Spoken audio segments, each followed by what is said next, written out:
मैले यो भिडियोमा model भर्ब्सको should have, could have र would have को बारेमा जानकारी दिएको छु।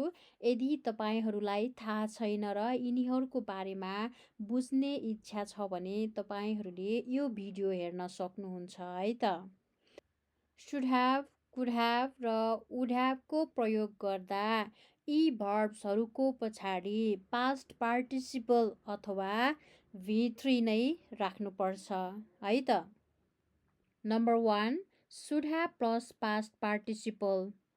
विगतमा कुनै पनि काम गर्ने अपेक्षा थियो र त्यो गर्नै पर्ने दायित्व तथा कर्तव्य पनि थियो, तर पनि गरेन अथवा त्यो काम भएन र अहिले चाहिँ पश्चाताप लागिरहेको छ भने त्यस्तो अवस्थामा should have प्रयोग हुन्छ।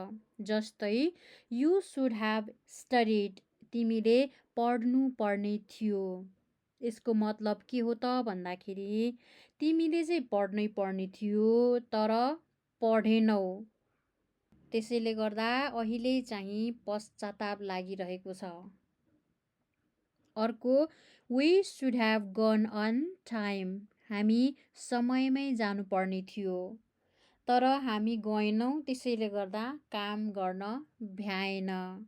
यदि हामी चाहिँ समयमा गएको भए काम गर्न भ्याउँथ्यो अथवा कसैलाई भेट्नु पर्ने हुन्थ्यो भने भेटिन्थ्यो, तर त्यो भएन, त्यसैले गर्दा यो चाहिँ एउटा पश्चातापको विषय भयो।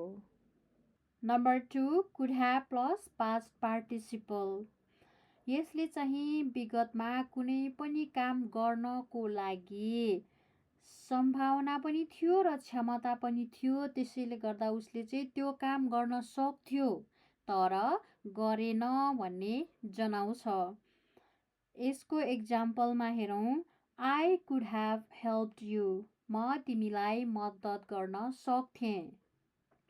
अर्को छ we could have gone there, हामी त्यहाँ जान सक्थ्यौँ।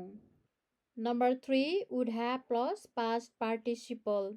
यसले चाहिँ विगतमा कुनै पनि काम गर्ने थियौँ तर गरेनौँ भन्ने परिकल्पना गर्छ। जस्तै यस्तो भइदिएको भए यस्तो गर्थेँ। यसको उदाहरणमा हेरौँ, if the weather had been good, we would have gone for a trip। यदि मौसम राम्रो भएको भए हामी घुम्न जाने थियौँ। अर्को छ if you had told me, I would have helped। यदि तिमीले भनेको भए म सहयोग गर्ने थिएँ।